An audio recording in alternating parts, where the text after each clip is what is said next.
The dust of the Black Hills tells 1,000 tales, but none so raw as the day a young cowboy named Alaric Strong took a Comanche arrow for a stranger. He was just a boy, barely a man, with a heart bigger than the Wyoming sky, and a thirst for a life he'd only read about in dime novels. That single act of selfless courage, a moment of pure, unadulterated grit, would set in motion a chain of events that would unravel a hidden past, ignite a war, and forge a bond between two worlds that was as fragile as a desert flower and as volatile as a prairie fire. He didn't know the man he saved was no ordinary drifter, but Tawny Son, the firstborn son of the great Lakota chief Sitting Bull. And in that one blistering moment of impact, Alaric's simple life was over-traded for a destiny written in blood betrayal and a love that defied every law of the unforgiving West. The sun was a merciless hammer over the vast, undulating plains of Wyoming territory. It beat down on Alaric Strong's sweat-stained Stetson, the felt drooping with the day's oppressive heat. At 19, Alaric was a tangle of youthful idealism and hardened reality. His face, peppered with freckles and tanned the color of worn leather, was a map of his short but strenuous life. His eyes, the color of a faded summer sky, held a spark of an untamed spirit, a yearning for something more than the dusty drudgery of a ranch hand's existence. He was riding his steady-footed mare Daisy, her dun coat shimmering with a fine layer of alkali dust. They were tracking a stray longhorn, a wily old bull with a penchant for wandering off from the main herd of the Triple R Ranch, owned by the formidable and notoriously short-tempered Augustus Gus Riley. Gus was a man carved from the same rugged granite as the nearby Bighorn Mountains, and losing one of his prize bulls was a surefire way to incur his wrath, a wrath that often manifested in a docked pay and a string of curses that could make a mule skinner blush. The landscape was a study in earth tones, ochre sienna and umber broken only by the silvery green of sagebrush and the occasional stubborn clutch of grama grass. The air was thick with the scent of dust and distant rain that never seemed to fall. It was a land of immense beauty and profound loneliness, a place that could swallow a man whole and leave no trace. Alaric's thoughts drifted as Daisy picked her way through a narrow, rock-strewn arroyo. He thought of the dime novels he kept hidden in his saddlebag, tales of heroic cowboys, dashing lawmen, and daring adventures. He dreamt of a life beyond the endless cycle of branding mending fences and choking on trail dust. He yearned for a story of his own, a chapter in the grand unfolding epic of the West. He was about to get his wish, though not in the way he'd ever imagined. A flicker of movement in the distance caught his eye. It was unnatural, a frantic, desperate motion against the serene backdrop of the plains. He reined in Daisy, his hand instinctively going to the Colt Peacemaker holstered at his hip. He squinted his eyes, straining to cut through the shimmering heat haze. Two figures on horseback riding hell for leather, pursued by a larger group, maybe a dozen or more.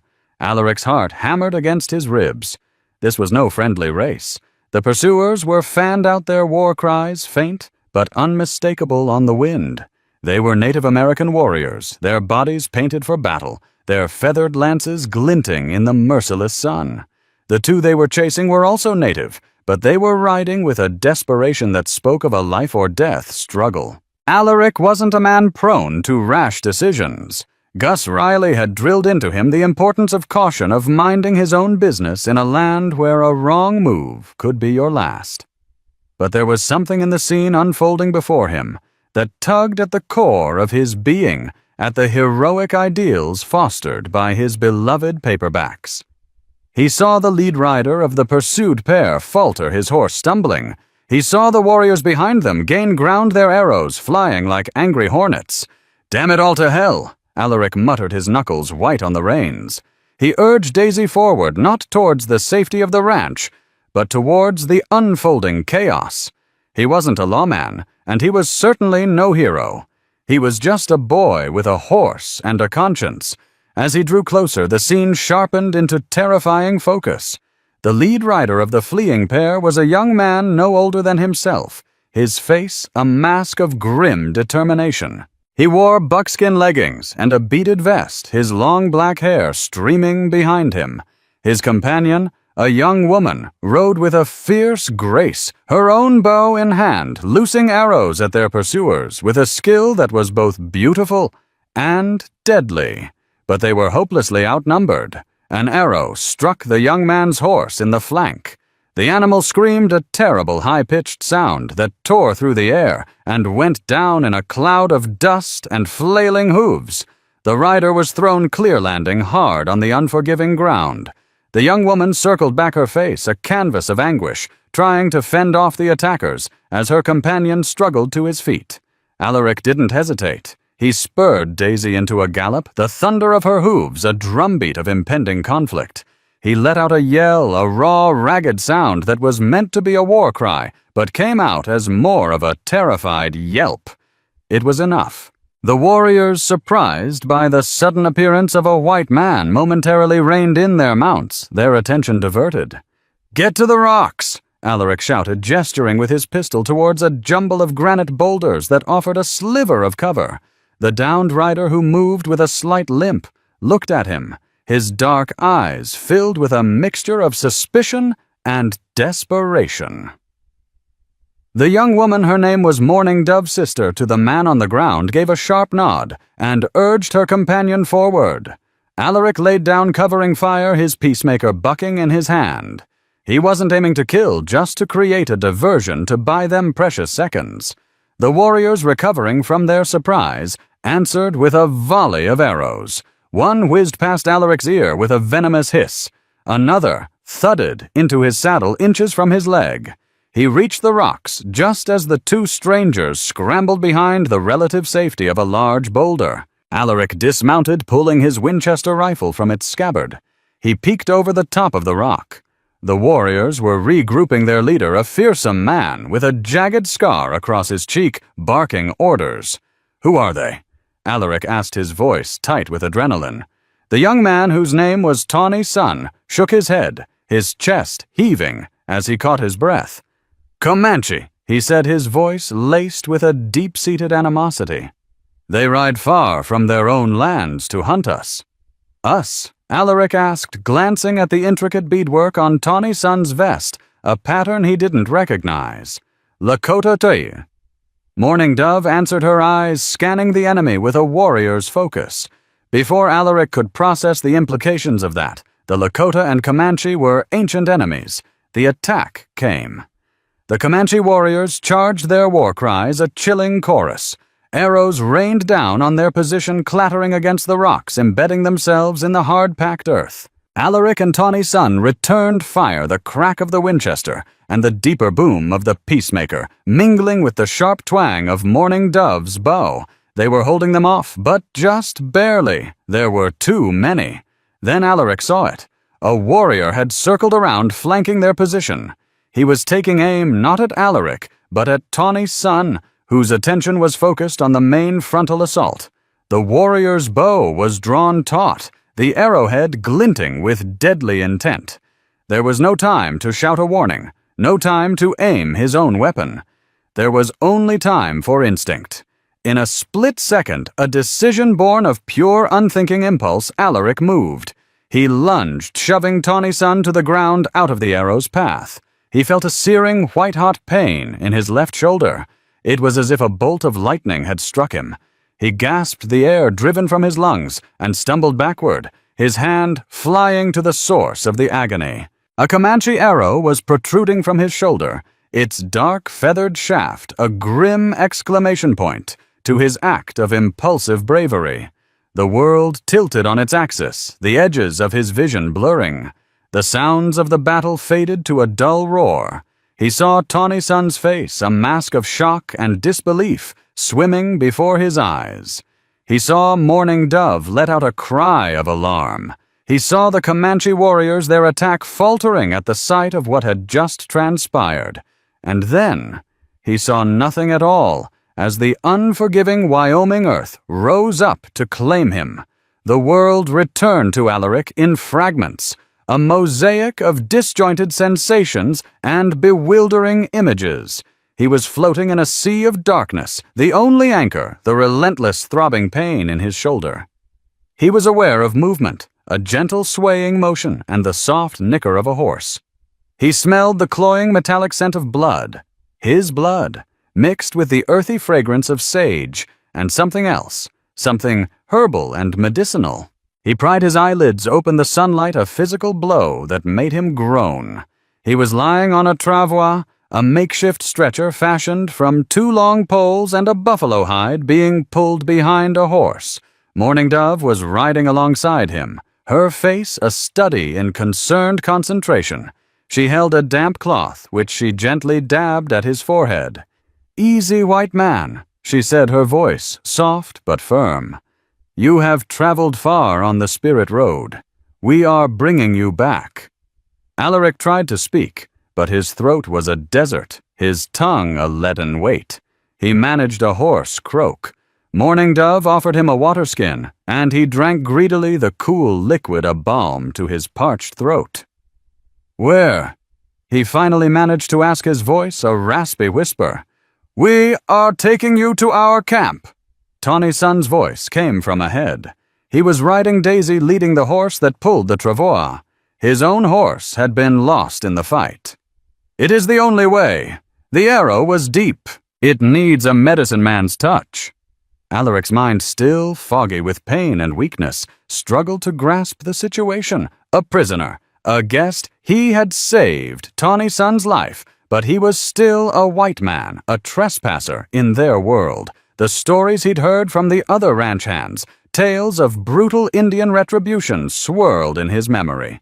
"The Comanche," he murmured. "They fled." Tawny Sun said, his voice grim. "When you fell, the fight went out of them. They did not expect a white man to stand with the Lakota." He turned in his saddle, his dark eyes meeting Alaric's. There was something in their depths that Alaric hadn't seen before, not just gratitude, but a profound, unsettling curiosity. "Why did you do it, Cowboy? Why did you take an arrow for me?" Alaric didn't have an answer. "Seemed like the thing to do." He whispered the simple, honest words, a stark contrast to the complexity of the situation. The effort of speaking was too much, and he slipped back into a state of semi-consciousness, the rhythmic sway of the travois, and the vast, indifferent sky, his only companions. Their journey lasted another day. Alaric drifted in and out of awareness, his moments of lucidity filled with the alien beauty of the landscape. They were moving deeper into the Black Hills, a sacred land to the Lakota, a place where few white men had ever set foot. The air grew cooler, scented with pine and cedar.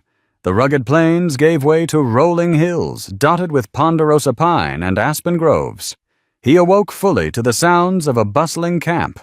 The air was filled with the savory aroma of roasting meat, the murmur of voices speaking a language he didn't understand, the laughter of children, and the barking of dogs.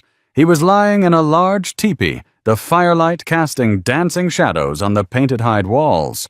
The pain in his shoulder had subsided to a dull, persistent ache. The arrow was gone. In its place was a poultice of herbs bound tightly with a strip of soft deerskin. An old man with a face like a dried apple, his eyes deep-set and wise, was sitting beside him, chanting softly and shaking a gourd rattle. This, Alaric surmised, was the medicine man. Tawny Sun entered the teepee, followed by Mourning Dove. She carried a bowl of steaming broth, the aroma of which made Alaric's stomach rumble. "Our medicine man Kicking Bear has tended to your wound," Tawny Sun said. "He says the arrow missed your heart by a hand's breadth. He says you have a strong spirit." Alaric pushed himself into a sitting position, a wave of dizziness washing over him. Mourning Dove rushed to his side, helping him steady himself. He drank the broth, the warm, nourishing liquid slowly chasing away the lingering weakness. "Thank you," he said, his voice still hoarse. "For everything." Tawny Sun nodded, a solemn expression on his face. "You saved my life. My family is in your debt."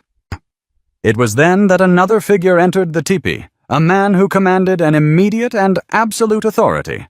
He was tall and powerfully built, his face a mask of stern dignity, his hair streaked with gray, was braided and adorned with a single eagle feather.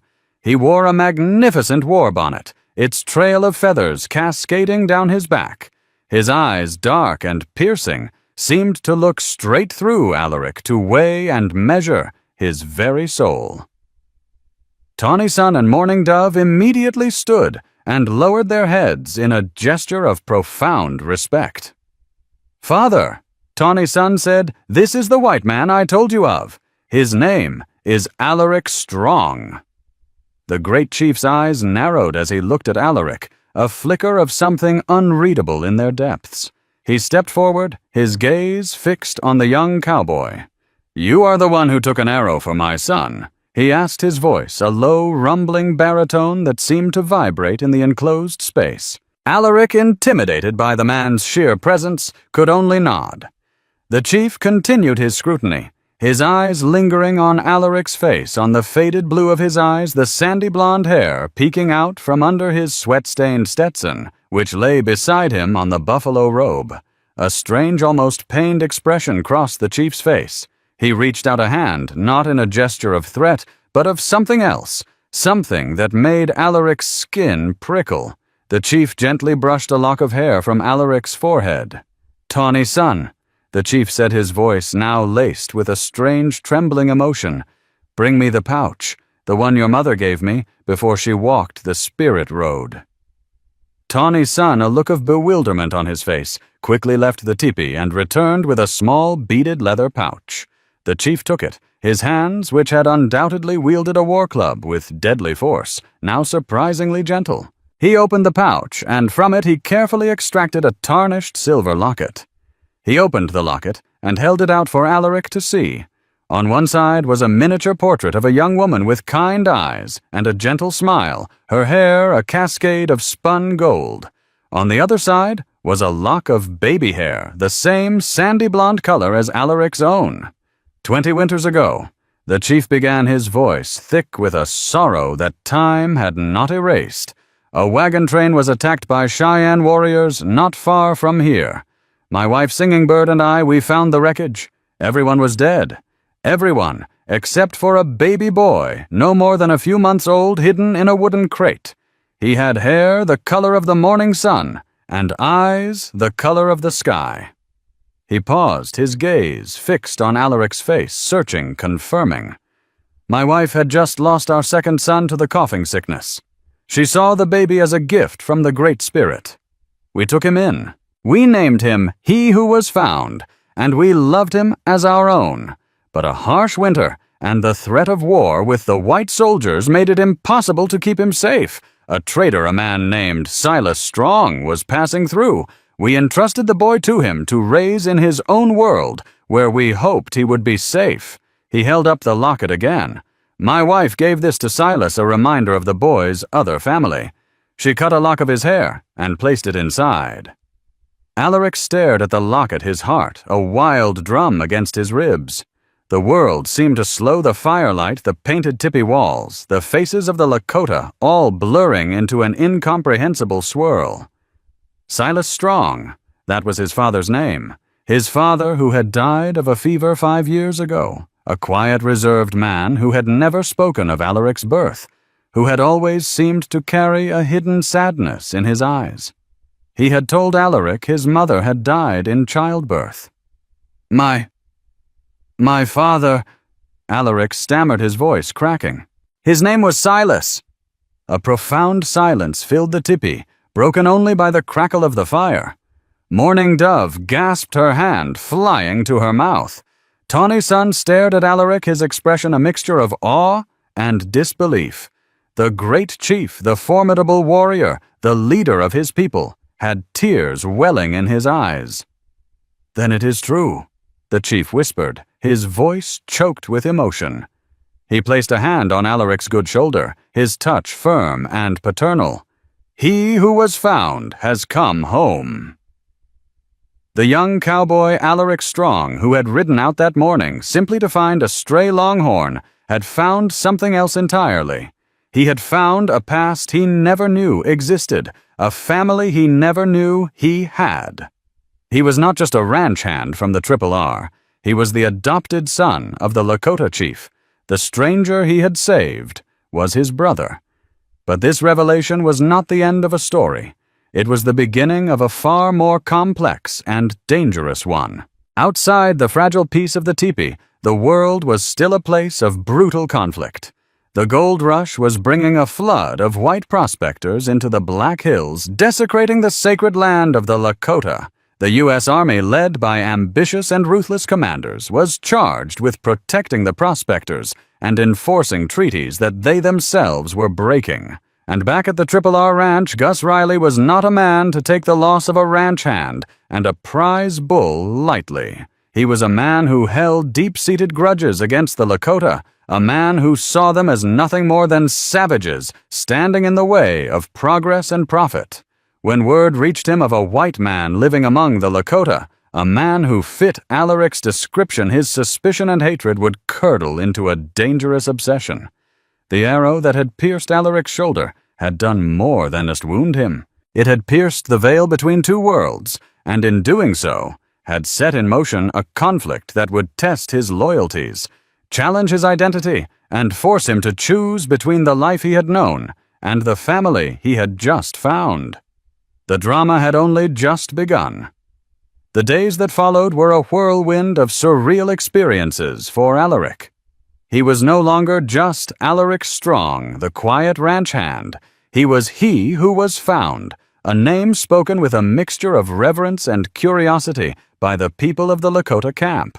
The chief whose name he learned was Red Cloud, a name that carried immense weight and respect throughout the plains, treated him with a gentle, almost hesitant affection, as if he were a precious, long-lost treasure he was afraid of breaking. Mourning Dove became his constant companion and guide. She taught him the Lakota words for Sunwimun Hanwi and horse Sunkawakan. She showed him the intricate beadwork patterns that told the stories of their people, the symbols for strength, wisdom, and family. In her presence, Alaric felt a sense of peace. He had never known a quiet joy that was a stark contrast to the boisterous, often coarse camaraderie of the bunkhouse. He found himself drawn to her quick wit, her fierce independence, and the gentle kindness in her eyes. But not all was peaceful in this new world. While most of the tribe accepted the chief's word and welcomed Alaric, there were whispers of dissent. The most potent source of this dissent came from an unexpected quarter, his newfound brother Tawny's son. The initial gratitude Tawny's son had shown Alaric had curdled into a sullen, simmering resentment. He watched with a hawk's intensity as their father Red Cloud showered attention on the prodigal white son. He saw the way Mourning Dove's eyes lit up when Alaric, with his clumsy attempts at the Lakota language and his earnest questions about their culture, made her laugh. Tawny's son was a proud warrior, the firstborn son of the chief groomed since birth to be a leader. He had earned his place in the tribe through acts of courage and skill. And now, this stranger, this white man had appeared, and through a single impulsive act had seemingly usurped his place in his family's affections. The jealousy was a bitter poison in his heart. One evening, as the camp gathered around the central fire for the evening meal, the tension between the two brothers finally broke the surface. Red Cloud had been telling Alaric stories of his birth mother Singing Bird, her kindness, her skill with herbs, her beautiful singing voice. He spoke of her with a deep, abiding love that made Alaric's heart ache for the mother he had never known. Tawny's son, who had been sitting in stony silence, suddenly stood up, his face a thundercloud. "Enough of this!" He spat, his voice sharp and angry. "He is not one of us. He is a white man. His skin is the color of our enemies. He knows nothing of our ways, our struggles." A hush fell over the gathered crowd. Red Cloud's face hardened, his eyes flashing with a dangerous light. "He is my son," he said, his voice low and menacing. "And he has the heart of a Lakota warrior. He proved that when he saved your life." "He was lucky," Tawny's son retorted, his pride stung. "A blind fool's luck? Does that one act wash away the blood that has been spilled between our people and his? Does it erase the treaties they have broken, the land they have stolen?" He turned his glare on Alaric. You wear our brother's face, but you have the soul of a Wasichu. He sneered, using the Lakota word for white man, a word that was often spoken with contempt. Alaric, who had been listening with a growing sense of dismay, stood up. I don't pretend to understand everything, he said, his voice steady despite the turmoil inside him. But I know what I did.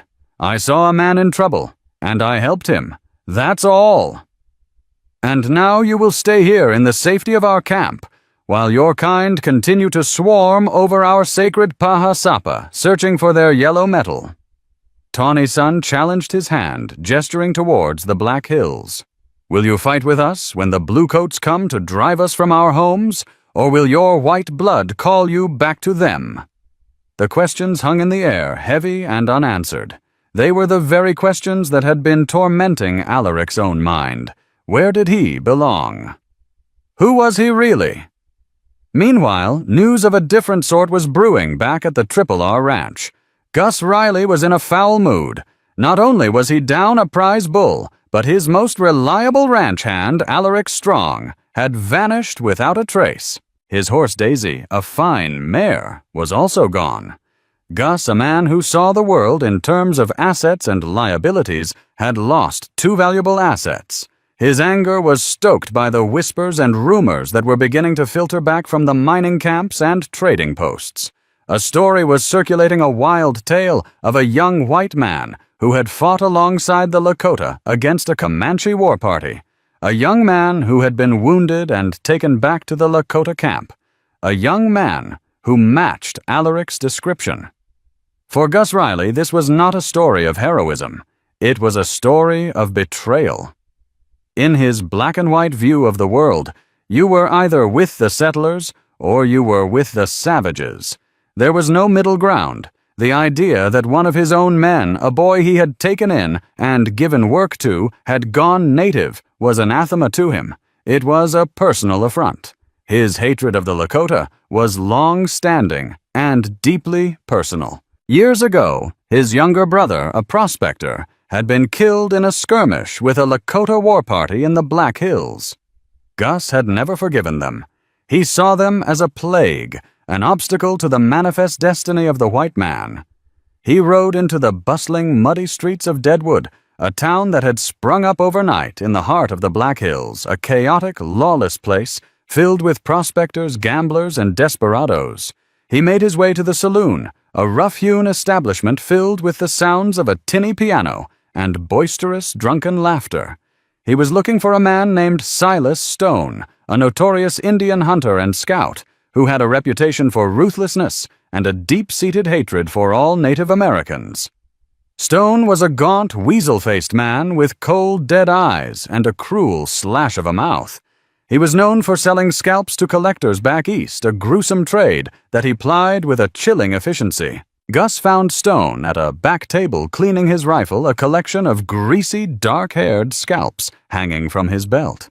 The stench of whiskey and unwashed flesh hung heavy around him. "Stone," Gus said, his voice low and gravelly. "I have a job for you." Stone looked up, his eyes betraying no emotion. "I'm listening." "There's a white man living with Red Cloud's band," Gus said, his voice tight with anger. "A young fella. Used to work for me. Name's Alaric Strong." Stone's lips twisted into a semblance of a smile. "A race trader, eh? I've heard the stories." "I want him back," Gus said. "And I want a lesson taught to those red devils. I want you to gather some men, ride into that camp, and bring the boy back. And while you're at it, burn the whole damn place to the ground. I want them to know what happens when they mess with my property." Stone's eyes glinted with a avaricious light. "That's a dangerous proposition, Riley. Red Cloud's camp is well guarded. It'll cost you." "I'll pay whatever it takes," Gus said, his face a mask of grim determination. "I want it done, and I want it done soon." Stone spat a stream of tobacco juice onto the filthy floor. "Consider it done." A storm was gathering, a storm born of jealousy, hatred, and greed. It was heading straight for Red Cloud's camp, and at its center was Alaric Strong, a young man torn between two worlds, unaware that the demons of his past life were about to collide with the fragile peace of his new one.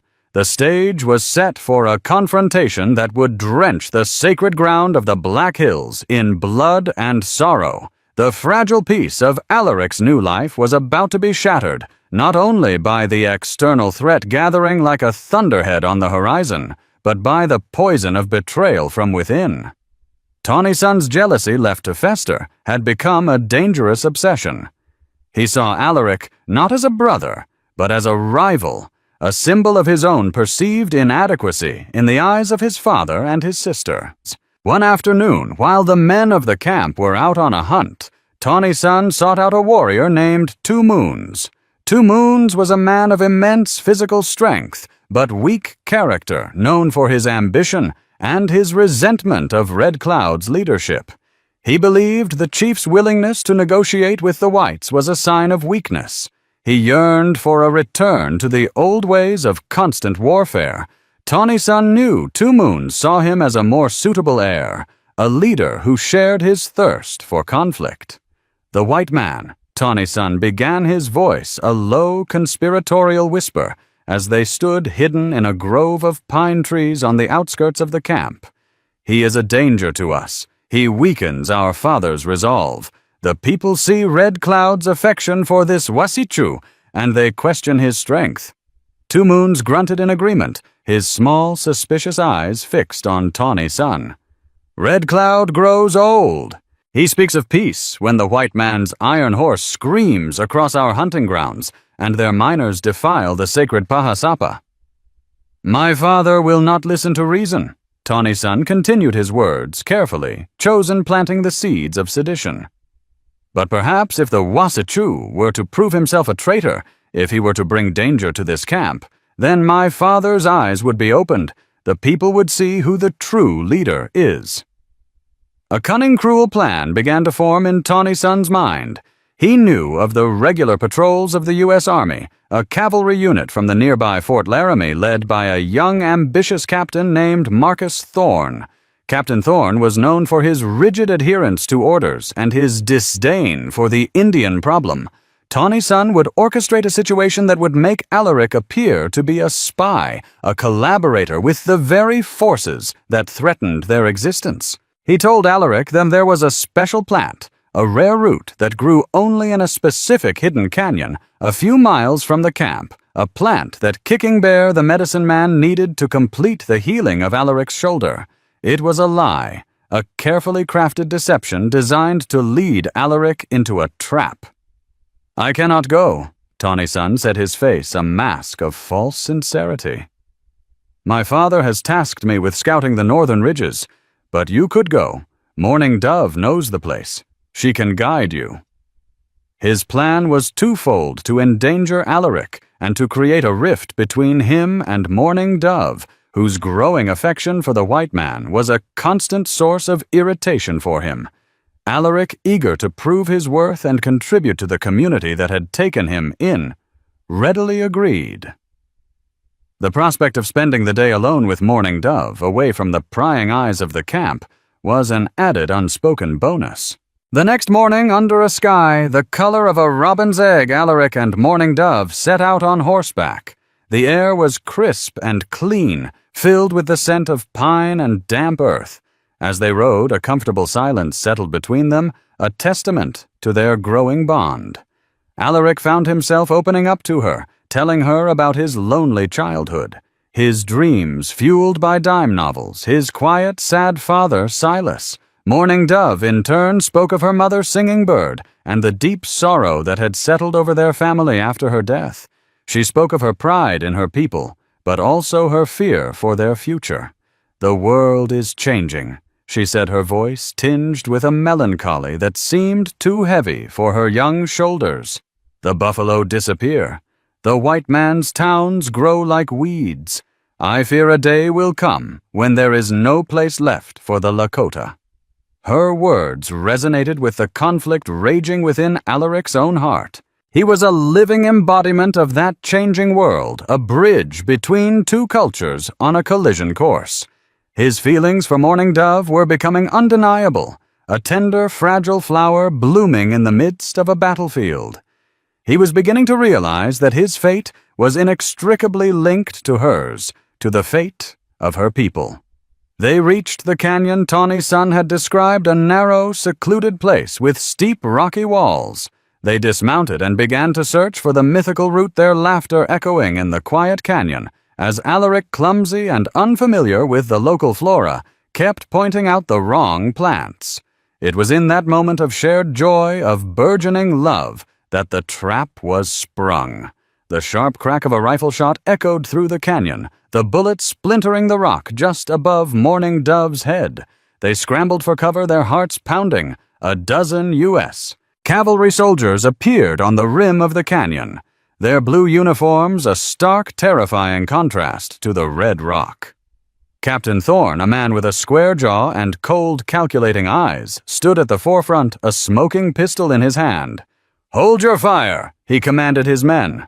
His eyes were fixed on Alaric. "Alaric Strong," he called out, his voice dripping with condescending authority. "We received a report from an anonymous informant that you were being held against your will. We've come to rescue you." Alaric's blood ran cold. An informant? It couldn't be. He looked at Morning Dove, her face pale with shock and fear. He knew in that gut-wrenching moment that they had been betrayed, and he knew with a sickening certainty who was responsible. "There's been a mistake, Captain," Alaric shouted back, his mind racing. "I am not a prisoner. This is my family." Thorne let out a short, cynical laugh. "Your family? Don't be absurd. You're a white man. These are savages. Now come out with your hands up. The girl, too. We'll take her back to the fort for questioning." The implication was clear. Questioning was a euphemism for something far more sinister.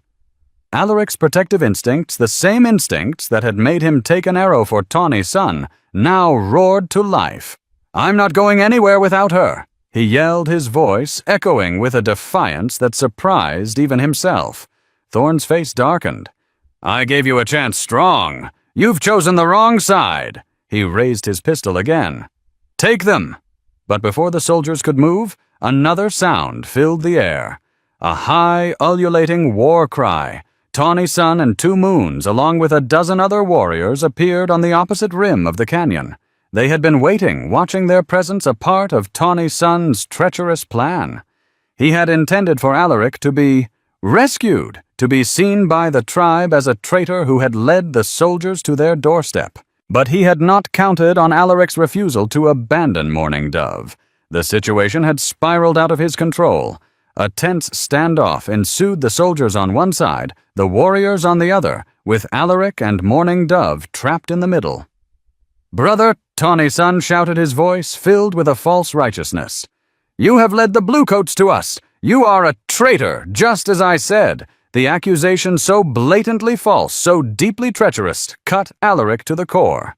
But there was no time for anger, no time for recriminations.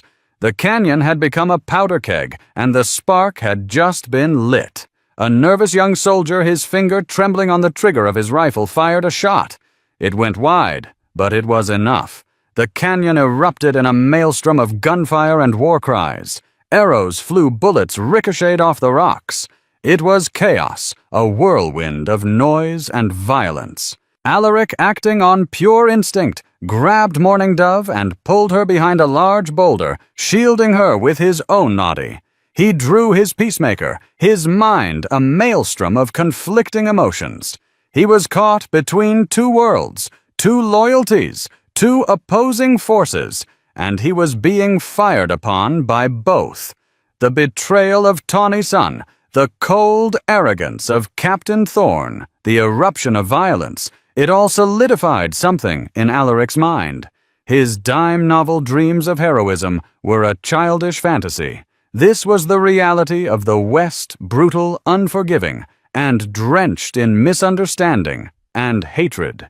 He knew with a terrible clarity that he could no longer be a passive observer. He had to choose a side. And as he looked at Morning Dove's face, her eyes wide with fear, but also with a fierce, unwavering trust in him, he knew he had already chosen. His place was here with her, with the people who had taken him in the family he had just found. The skirmish was short and brutal. The Lakota warriors, masters of this terrain, had the advantage.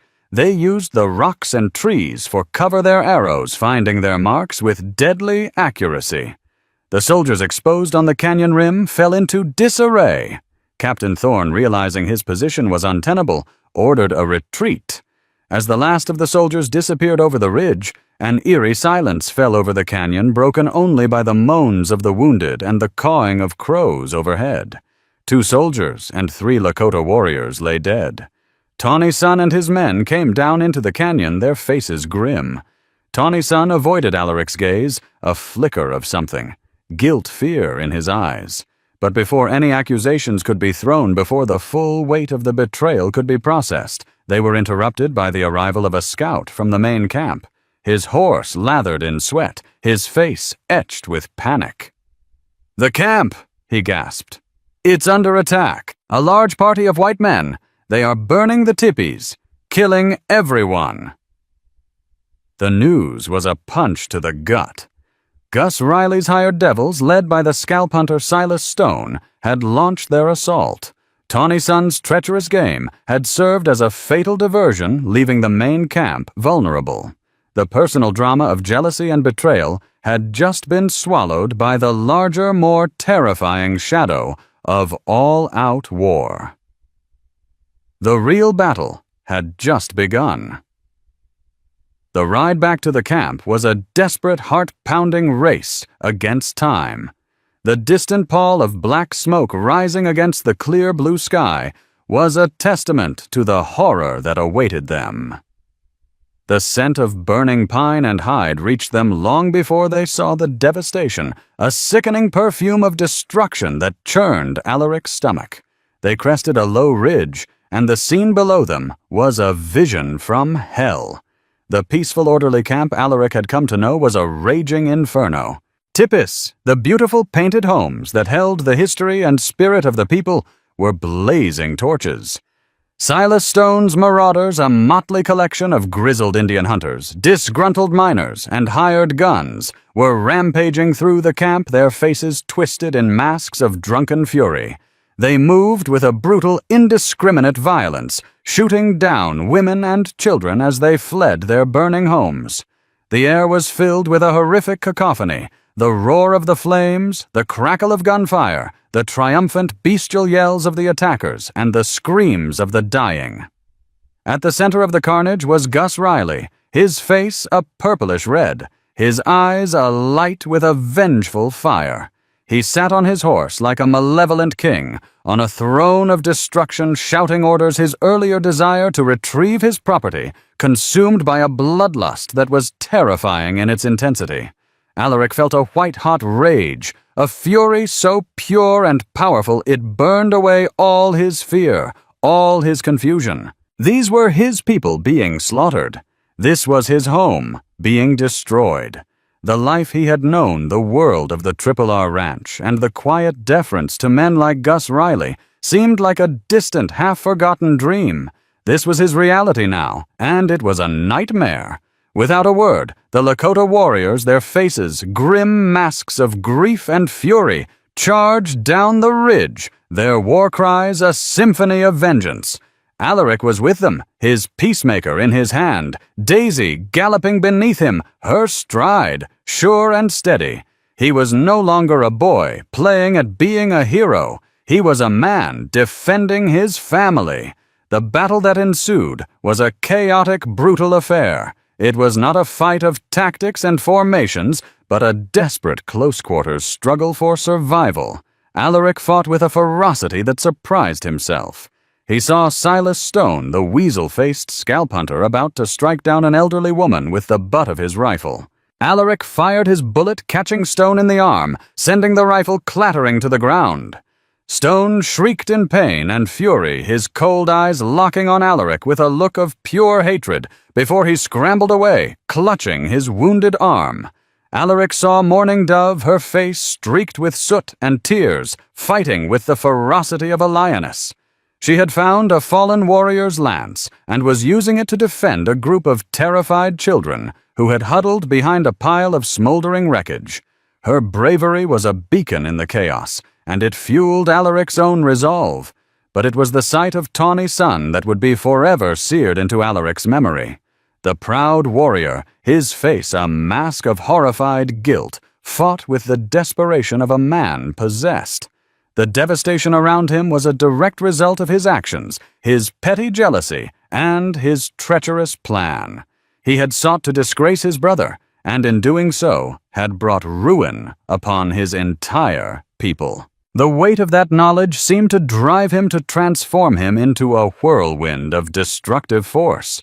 He charged straight for Gus Riley, his tomahawk raised, but Riley, ever the pragmatist, was not a man to engage in single combat. He saw the charging warrior, his face contorted with rage, and calmly raised his shotgun. The blast echoed across the ruined camp, and Tawny's son was thrown from his horse, his chest a mass of blood and torn buckskin. A collective cry of anguish rose from the Lakota warriors. Mourning Dove screamed a raw, ragged sound of pure agony. Alaric felt his heart stop. He saw Tawny's son, his brother, lying broken on the ground, and something inside him snapped. He spurred Daisy towards Gus Riley, his mind a red haze of fury. He was going to kill him. He was going to wipe that smug, hateful look off his face forever. But as he charged, he saw something else. Red Cloud, his face a stoic mask of unimaginable grief, had also seen his son fall. The great chief who had advocated for peace, who had held back the tide of war for so long, had finally reached his breaking point. He let out a war cry that seemed to shake the very foundations of the earth, a cry that held all the pain and fury of a lifetime of broken treaties and lost loved ones. Red Cloud charged towards Riley, his warriors following him, a wave of unstoppable vengeance. Riley, seeing the tide of battle turn so decisively against him, seeing the look in Red Cloud's eyes, finally felt a sliver of fear. He turned his horse and fled, his remaining men scrambling to follow him, leaving their destruction behind them. Alaric reined in Daisy, his own charge forgotten, and galloped towards Tawny's son. Mourning Dove was already there, cradling her brother's head in her lap, her tears falling on his face. Red Cloud dismounted and knelt beside his son, his stern facade finally crumbling, his body shaking with silent sobs. Alaric knelt on the other side, his own eyes burning with unshed tears. Tawny's son's eyes fluttered open, his breathing shallow and ragged. He looked at his father, at his sister, and then his gaze settled on Alaric. "Brother," he whispered, a bloody froth on his lips, "forgive me." His eyes were filled with a terrible, clear understanding of what he had done. "My jealousy, it blinded me. I led the soldiers away. I left the camp unprotected." He reached out a trembling hand, and Alaric took it. It was cold, so cold. "It was I who sent the message to the fort." Tawny's son confessed, his voice barely a whisper. "I wanted them to see you as a traitor, so that I could be the one to lead our people to war." He gave a weak, bitter laugh. "And now, I have my wish." His eyes rolled back in his head, and with a final shuddering gasp, Tawny's son, the proud warrior, the firstborn son of Red Cloud, was gone. The silence that fell over the battlefield was profound. It was the silence of utter devastation, of a world torn apart. The fires had begun to die down, leaving behind a smoldering, blackened ruin. The survivors, dazed and wounded, began to emerge from their hiding places, their faces etched with the trauma of what they had just endured. Red Cloud stood up, his face once again, a mask of stone, but his eyes held a new, terrifying light. He looked out over the wreckage of his camp, at the bodies of his people, at his dead son. The man of peace was gone, consumed by the fires of retribution. In his place was a warrior, a leader, who would now seek not peace, but vengeance. He looked at Alaric, his eyes locking with the young man's. There was no blame in his gaze, only a shared bottomless grief. In that moment, the last vestiges of Alaric's old life, his old identity, were burned away. He was no longer Alaric Strong, the ranch hand. He was no longer he who was found. The curious stranger. He was a son of the Lakota, a brother to the fallen, and his path was now inextricably bound to the fate of his people. The war that Tawny Sun had so foolishly craved was here. Gus Riley and Silas Stone had lit the fuse, and the explosion would now be felt across the plains. The personal drama had become a full-scale war, a fight not just for land or gold, but for the very soul of the West. And Alaric the boy from the Triple R Ranch was now standing at its bloody, unforgiving heart. The story of Alaric Strong, the young cowboy who became a Lakota warrior, is more than just a tale of the Wild West. It's a raw, unflinching look at the collision of cultures, the poison of hatred, and the transformative power of love and sacrifice. It's a reminder that beneath the skin, beyond the boundaries of tribe and nation, lies a shared humanity that can be both our greatest strength and our most tragic failing. The arrow that struck Alaric that fateful day set in motion a war that would scar the landscape and the lives of all it touched. But it also forged a bond between a man and a people, a bond sealed in blood and grief that would echo through the generations. What happened next in the Great War for the Black Hills is a story for another time. If this story of brotherhood betrayal and the brutal reality of the West captured your imagination, please take a moment to hit that like button. Share it with someone who appreciates a powerful story, and most importantly, subscribe to our channel for more tales from the untamed heart of history. Your support allows us to keep these stories alive. Thank you for listening.